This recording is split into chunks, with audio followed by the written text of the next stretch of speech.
నేను మీకు ఫిగర్స్ అవుతాను. These figures are from the records of government of India and government of Telangana including in your time. మరి అంటే Medigadda barrage నుంచి నీళ్లు లిఫ్ట్ చేసుకున్నప్పుడు ఎంత ఎకరేజ్, ఎంత ప్యాడీ ప్రొడక్షన్, కొలాప్స్ అయిన తర్వాత ఎంత అని. మరి 2021-22లో ఖరీఫ్ పంటలో 58 లక్షల ఎకరాలు, మరి రబీ పంటలో 31 లక్షల ఎకరాలు, మొత్తం 90 లక్షల ఎకరాలు.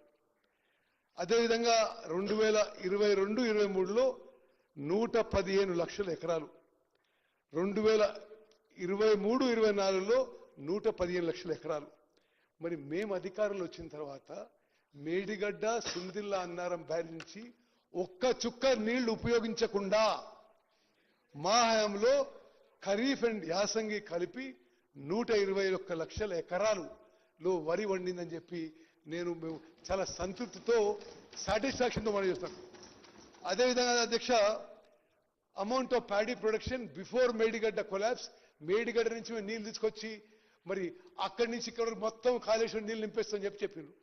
మరి మేడిగడ్డ కూలిపోయి మేడిగడ్డ, అన్నారం, సుందిల్ల నిరుపయోగంగా 20 నెలల నుంచి ఉన్నాయి. మరి నిరుపయోగంగా ఉండంగా ఎంత వరి వండిందో నేను లెక్కలు చెప్తున్నా. మరి వాళ్ళ అధికారంలో ఉన్నప్పుడు 21-22లో 186 లక్షల మెట్రిక్ టన్నులు, 22-23లో 238 లక్షల మెట్రిక్ టన్నులు, 23-24లో 253 లక్షల మెట్రిక్ టన్నులు. మేడిగడ్డ బ్యారేజ్ కూలిపోయిన తర్వాత మేడిగడ్డ, అన్నారం, సుందిల నుంచి ఒక్క చుక్క నీళ్లు ఉపయోగించకుండా మా ప్రభుత్వ హయాంలో ఖరీఫ్ అండ్ యాసంగి కలిపి ఈ రాష్ట్రంలో వరి వండించింది 261 లక్షల మెట్రిక్ టన్నుల వరి ధాన్యం. ఇది భారతదేశంలోనే రికార్డు, తెలంగాణలో రికార్డు, ఉమ్మడి ఆంధ్రప్రదేశ్లో రికార్డు. 29 రాష్ట్రాల్లో ఇంత వరి పంట ఒక సంవత్సరంలో ఎన్నడూ పండైన విషయం కూడా నేను మనం చేస్తున్నాను. మరి అదేవిధంగా మరి అధ్యక్ష, మరి మనం ప్రభుత్వంలో ఉన్నప్పుడు we are holding the people's mandate for 5 years. ఖర్చు పెట్టే ప్రతి పైసా చాలా బాధ్యతతో చేయాలి. వాళ్ళు పూర్తిగా బాధ్యతారహితంగా, అసలు జ్యుడిషియల్ కమిషన్ మాటల్లో అబద్ధాలు చెప్పి తుమ్మడియట్టి నుంచి మేడిగడ్డకి మరి ప్రాజెక్టు షిఫ్ట్ చేయడం జరిగింది. అప్పుడు కూడా ఏమన్నారు, తుమ్మడియట్టి దగ్గర కూడా కడతామని చెప్పినారు, కట్టలేదు. తుమ్మడియట్టి దగ్గర కట్టలే, మేడిగడ్డ దగ్గర కట్టింది, అది కూలిపోయింది. మరి అధ్యక్ష, ఈ decision to shift from Tummidihatti to Medigadda ఈ రాష్ట్రానికి శాశ్వతంగా నష్టం చేసే విధంగా మరి వాళ్ళ నిర్ణయాలు, వాళ్ళ యాక్షన్స్ అనే విషయం కూడా యావత్ తెలంగాణ ప్రజలు గమనించారు. అదేవిధంగా మరి ఈ తుమ్మడియట్టి నుంచి ప్రాణహిత చేవెళ్ళకి ఆ మేడిగడ్డకి షిఫ్ట్ చేయడంలో వాళ్ళు చెప్పిన ఏ కారణం కూడా ఏది కూడా మరి it is not a logical reason అధ్యక్ష. అదేవిధంగా మరి నేను మీకు అగ్రికల్చర్ ప్రొడక్షన్ గురించి చెప్పిన ఒక విషయం మీకు ఈ 2 ప్రాజెక్టులో కొంత కంపారిజన్ ఇవ్వాలి. ప్రాణహిత చేవెళ్లలో ప్రాజెక్టు కట్టి ఉంటే ఆల్రెడీ 38,000 కోట్లలో 11,000 కోట్లు ఖర్చు అయింది, పని అయింది, 30% పని అయింది. అంటే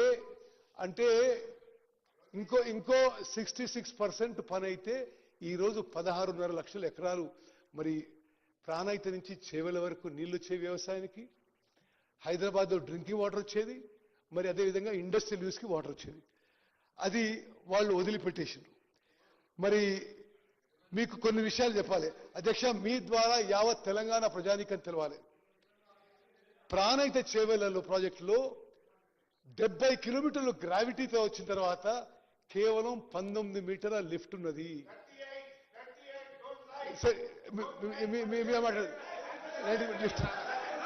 అదేవిధంగా కాళేశ్వరం ప్రాజెక్టులో హరీష్ రావు గారు మీరు మాట అవసరం లేదు, మీరు కట్టిన ప్రాజెక్ట్ కూలిపోయింది మీరు మాట. ఓకే, అదేవిధంగా total power demand total power demand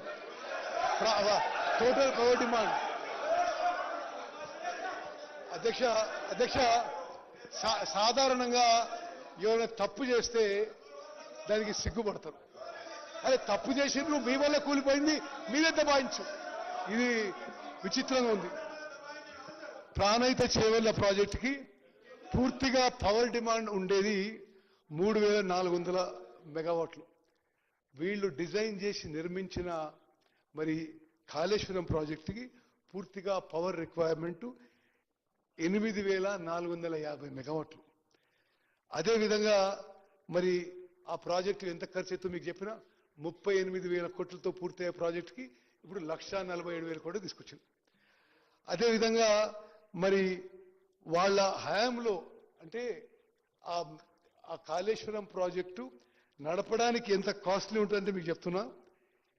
అసలు ఆగిపోయింది. ఇప్పుడు ఆగిపోయిన ప్రాజెక్టులో కూడా ఇప్పుడున్న పవర్ డ్యూస్ అంటే నడిపించిన పంపులకి పవర్ డ్యూస్ కాళేశ్వరం ప్రాజెక్టుకి ఇప్పుడు ఇరిగేషన్ శాఖ కాళేశ్వరం ప్రాజెక్టులో నీళ్లు లిఫ్ట్ చేసినందుకు ఇరిగేషన్ శాఖ ఎలక్ట్రిసిటీ శాఖకి కట్టాల్సిన అమౌంట్ 9,735 కోట్లు. మరి ఇది విషయం అయితే అధ్యక్ష, మరి ఆ తర్వాత ఇప్పుడు సభ్యులు మాట్లాడిన తర్వాత నేను వాళ్ళకి సమాధానం చెప్పడానికి రెడీగా ఉన్నా. ఈ విషయంలో ఈ రాష్ట్ర చరిత్రలోనే ఇది అత్యంత దురదృష్టమైన సంఘటన.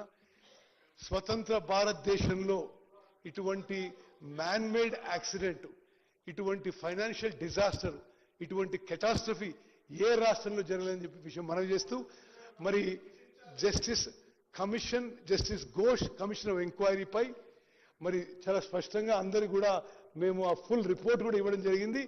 మరి మీ అభిప్రాయాలు అన్ని ఇన్న తర్వాత ముఖ్యమంత్రి గారు మరి ముందస్తు కార్యాచరణ యాక్షన్ ప్లాన్ కూడా ప్రకటిస్తారని చెప్పి నేను మనవి చేస్తాను. ధన్యవాదాలు.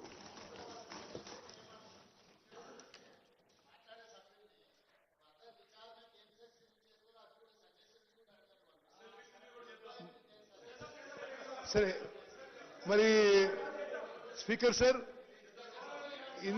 అంటే స్పీకర్ సార్ అంటే నేనేమి గొప్ప చెప్పడం కానీ నేను ఒక ఎలక్టెడ్ రిప్రజెంటేటివ్ 7 సార్లు గెలిచిన ఇంత పారదర్శకంగా, ఇంత ట్రాన్స్పరెంట్గా, ఇంత డెమోక్రటిక్గా ఏ ప్రభుత్వం ఉండదు. మీ అభిప్రాయం కూడా తెలియజేయండి. ఆ తర్వాత మొత్తం డిబేట్ తర్వాత మరి ప్రభుత్వం యొక్క వే ఫార్వర్డ్ యాక్షన్ ప్లాన్ ప్రకటిస్తాం. శ్రీ హరీష్ రావు మాకే ఇస్తుంది సార్. Thank you. 30 నిమిషాలు టైం.